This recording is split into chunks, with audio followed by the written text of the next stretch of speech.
Okay, the next item is item number 13, application for a certificate of appropriateness in the Borough of Brooklyn, docket number 14-7989, block 1234, lot 10, 816 Prospect Place in the Crown Heights North Historic District 2, a Renaissance Revival style flats building designed by Axel S. Hedman and built in 1901. This is an application to modify windows, security cameras, and light fixtures all installed without Landmarks Preservation Commission permits, and to legalize the installation of window grills, security grills, an intercom panel, and an areaway railing without Landmarks Preservation Commission permits. Good afternoon, Commissioners. Olivia with City Preservation staff. The item is 816 Prospect Place, and the application is to legalize the replacement of a door without Landmarks Preservation Commission permits. Please note that there was an error in how this application was described. In the proposed legalization of the replacement door was not included in the description of work. Additionally, several other items addressing outstanding violations were included in the work description. However, those are all being handled at staff level. Here's a map of the Crown Heights North 2 Historic District showing the location of 816 Prospect Place on the south side of Prospect Place between Nostrand and New York Avenues. It is one of a row of 5 Renaissance Revival style flats buildings. And at the time of designation in June 2011, it was the only one of the buildings in the row to have its historic double leaf wood doors, which are shown here with a transom. Subsequent to designation, those doors were removed and replaced without permits. And here's an elevation showing the single leaf glazed aluminum door with fixed side panel, intercom, and transom that was installed in its place. This is a cut sheet showing a door, a section of the door and transom. And here's a photo of the door as installed. So the applicant is seeking to legalize this door. And here are other non-historic doors at similar buildings on the block, all of which are grandfather condition. All right, any questions? Yes, please come forward. And the applicant, yes. Please state your name. Hi, my name is Zinobina. I'm here with my architects, Michael Everhome Architects, and I'm here representing the owner of Bernard Sugar. And the door was installed without a permit, but as you can see in the designation photos from 2011, if you can zoom in on the areas of the windows, we clearly see that in the building, there's security measures that had to be addressed. And the owner took the stance of providing security for his tenants in the building, therefore installing the aluminum and glass door intercom system and security, along with the security camera that comes with the intercom. Because of these reasons, that's the additional comment I have. And also, in the other buildings along Prospect Place, it is documented that the owners of the building have also dealt with this matter the same way, with providing aluminum glass doors at the entry level as a point to control the entry point of the building. All right, yes, Marjorie. My question is only how does that door, other than the intercom, improve security over the wood doors? It still has glass in it. Why is that a more secure door? Well, I mean, right now, in order to enter the building, you need to get access or buzz the intercom, So it's in the order for the release, electric release. So it's just the intercom and a buzzer, that's the security, it's not the door itself. And being able to control the door, I mean, it would be easier to control the aluminum door, and it would be harder for a wood door to install an intercom system. system and security measure, this is more accessible and easier to achieve. Roberta? What was the choice here? So there were two wood doors, one wood door, or Sorry? what was it that we took out, that they took out?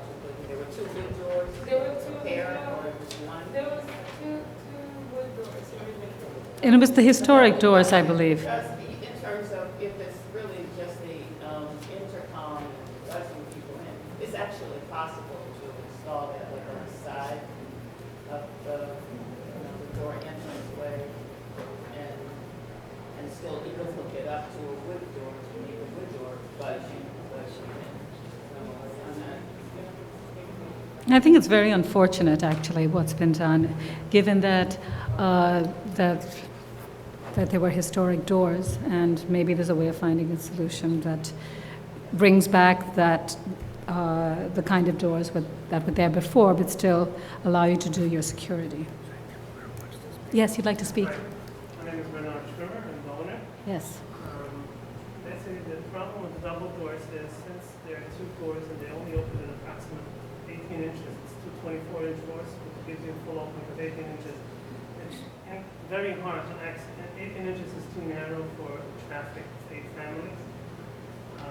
And it's very hard to control both two doors, to have it on a buzzer. It is possible, there is such a thing, but it's extreme, the doors are very heavy. A person cannot push both doors to get in. Now, there's no room to put an intercom in any side, looking at the stones of the main of the door, except if you go to the window, which is down left, which would be accessible to buzzer board. There was no buzzer before, and it would be almost impossible to get a buzzer with the two wood doors. Except if you put it on the doors, which I don't know if that would make it any nicer, putting it on the small doors.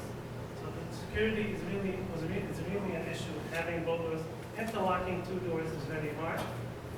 You have to have one stationary with the chain up and down, so the second one can be swinging. Unlike when you have one door, a 36 and one 36-inch door, which as you see the neighbors, everybody did the same. Like I don't know at what point it's been grandfathered. Unlike this one that was not grandfathered. This building was at the time it was landmark, was a drug building, and there was a lot of problems in this building. I mean, this records in the police department, a lot of problems in this building. Thank you. All right, yes, questions? Diana? Yeah, I just want to ask a question. It looks like the 814, which is right next door, it's not a double door, it's a single door, but it is wooden and does have a grandfather. It is not? That's a grandfathered condition, but it looks like it could have been a wooden door. Yeah. Right, it looks a little bit better than what they've proposed over here. Are you speaking of this one? Yes. Is that the one you're I think, is that right? That was removed prior to designation, so currently it's. No, the one on the right. Okay. Is that a different door than? So the one, the 3-month period that the designation photos were taken, Oh. this Oh. door was removed. Wow, that was fast. And this was here, Oh. this was taken the day before or after designation, and so this is what was grandfathered. So these are the historic doors. These are the current, yeah. So maybe a halfway measure is wood, even if it's one door and wider. That at least it's wood and the access panel is on the side. You know, I'm just thinking that if it had come to us before, and if you had said you needed more space and we wanted to give you that, we would still have wanted wood. Yeah. You know? So I think you can accomplish. I think the point is we have a great staff who can help work with you to get the right thing, and this is just not the right thing. You know, we hate denials, but this is, in my opinion, just not appropriate and has to be denied. And then, unfortunately, if you had come to the staff and work with them, they would have pointed you in the right direction. They're very adept at understanding the security needs of buildings and how a replacement might have to occur, but not this one. All right, any other questions? Okay, we'll take testimony. Ethel Tees? Ties? Sorry. Hi, good afternoon. My name is Ethel Tias. I'm here for Brooklyn Community Board 8. And the owner made a presentation to the Community Board's Housing and ULURP Committee on July 1st for this application for a certificate of appropriateness to legalize the changes to the primary facade of 816 Prospect.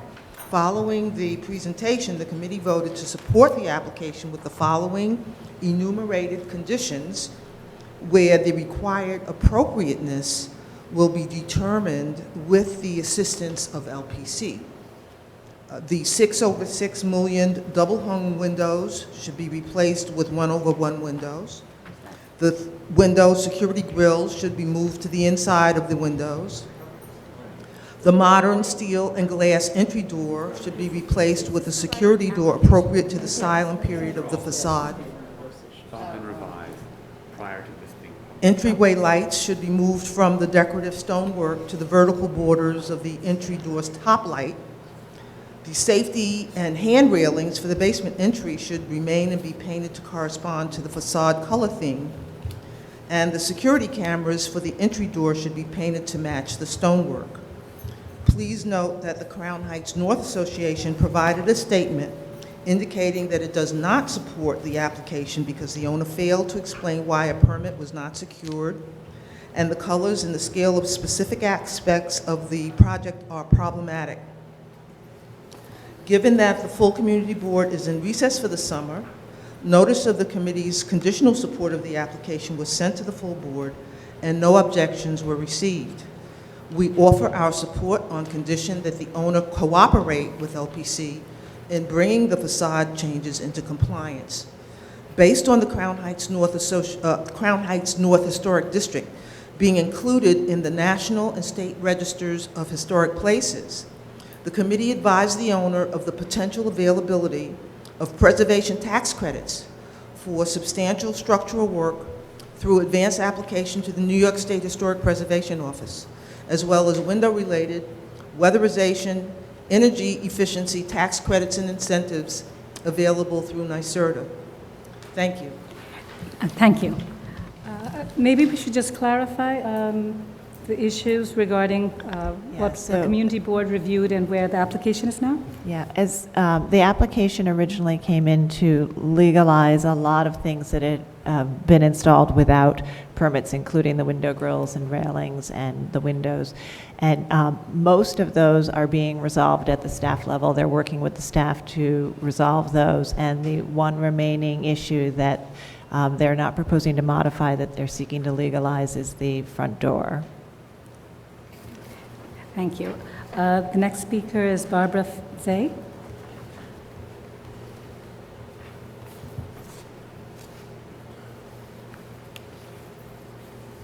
Barbara Zay of the Historic Districts Council. Many of the problems created here could have been avoided by consulting with LPC staff. Each accretion is stylistically and historically inappropriate and detracts from this otherwise handsome Renaissance Revival building. We urge the staff to work with the applicant to find a solution that meets both security needs and the aesthetic needs of the district. Thank you. Thank you. All right. Are there any other speakers on this item? Any other speakers? All right. Would the applicant like to say anything more into the record? Okay, we can go into discussion. I think I have a strange feel we know what we'd like to see over here, right? We're talking about something which incorporates wood. I think we're sympathetic to the need to provide security, but I think we're looking for the replacement of this door, which I think quite a few of us may find objectionable, to one which is wood, even if it's a single door that has glass panels. And why don't we, do we need to bring them back, or I think Deny this. we're just denying it here? Okay. Okay, all right.